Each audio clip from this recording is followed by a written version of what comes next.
After I had returned the kid to his dad and took us back home, I docked the deck and began doing some minor repairs. My mech had been broken in a small beating. My mech had taken a small beating during the fight, considering that we were fighting against our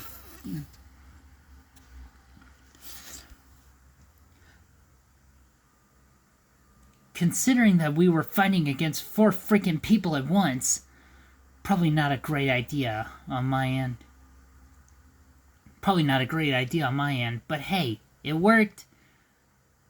It worked out, right? Elle said she was tired and wanted some sleep, so I bid her good night, even though it was 4 in the afternoon, and she went about her way. Upon finishing the repairs, I showered and sprawled out in the living room, feeling my back decompress as I relaxed upon the couch. That's the stuff. What a wild day today, I said to myself. Just then, Chocolate appeared out of the hallway and sat down across from me with some steaming tea. I picked up the tea and blew on it, took a sip, felt the warm liquid throughout my body, rubbing away any soreness from today. I thanked Canu Pomeranian. I thanked the Kaninu Pomeranian as I told her what had happened today. As I finished, Chocolate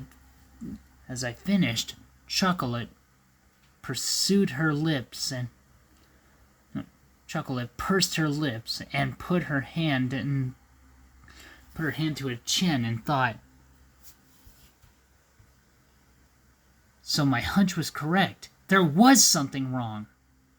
Yeah, I thought so too, although I kinda just took her excuse at face value. I'll check up on her, I said, standing up, leaving my sister to finish her tea. Oh, shut up, I retorted as I left, hearing her giggle disappear behind me as I made my way to Elle's room. Before I entered, I heard a quiet, muffled squeak, followed by sobbing. Is she crying? What'd I do this time? Taking a breath, I quietly knocked on the door. Hey, Elle? It's me.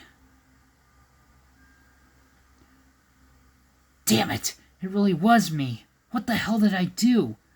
I opened the door slightly so that my voice could carry through. Hey, I just want to talk. We're a team, remember? We gotta take care of each other. The only response I got was a sniffle, and I took that as my cue to enter. Gently pushing the door open, I entered her room and saw her in the corner, nearest to the wall of her bed, curled up and crying. I sat down to the edge of the bed near her, rubbed her back and in circles. Hey, come here, I said with as much caring in my voice as I could muster. A sniffle patted her back. I patted her back and said it once more. Hey, it's okay. Come here, Elle, and we can talk about it. She exhaled reluctantly and reluctantly crawled over to where I was sitting.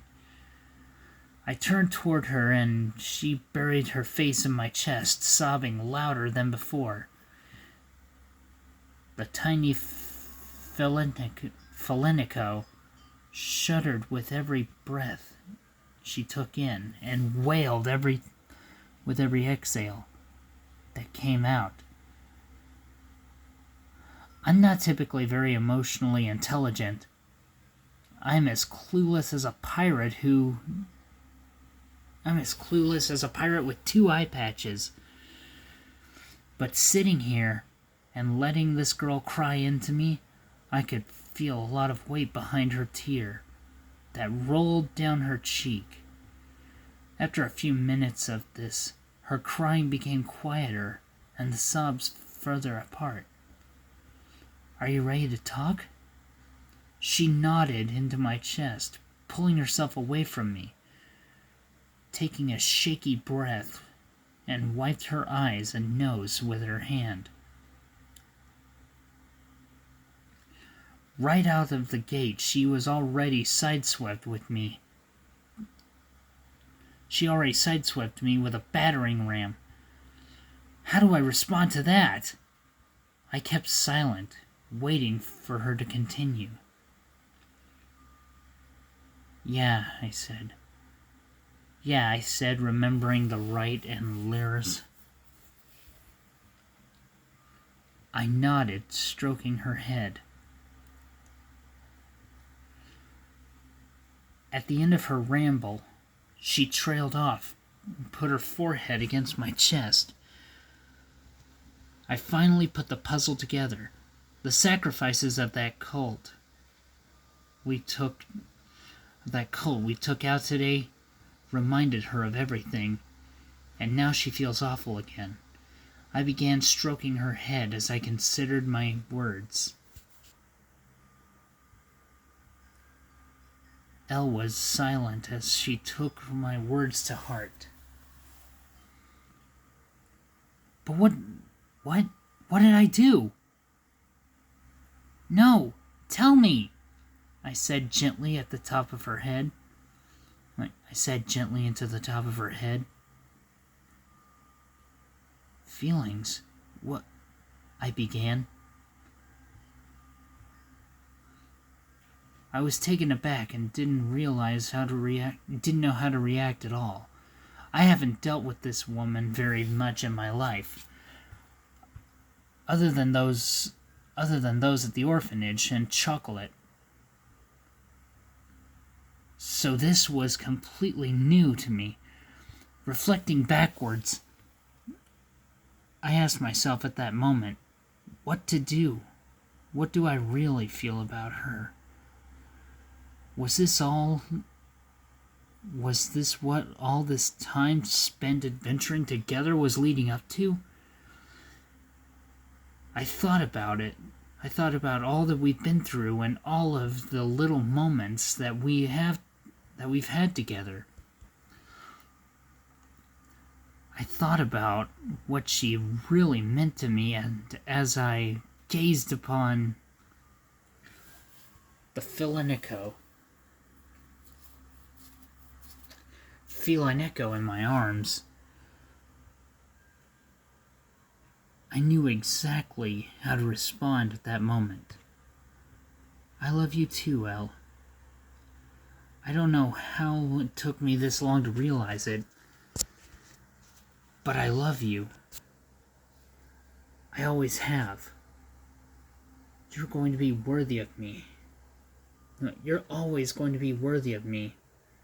Although, I don't know why you'd pick a guy like me. You deserve the universe, Elle. After everything that you've seen and been through, you're going to be alright. You're going to be okay, alright? That's all in the past. What matters is what's here and now.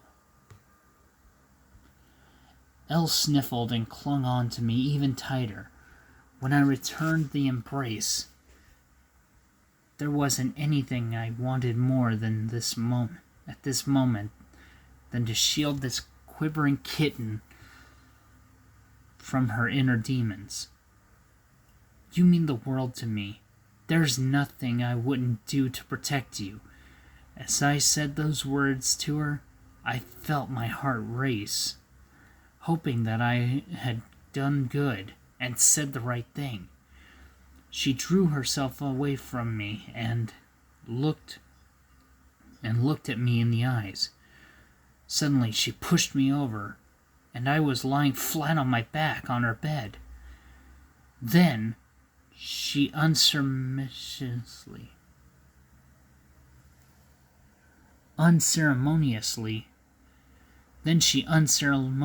threw herself on top of me and began giggling with delight.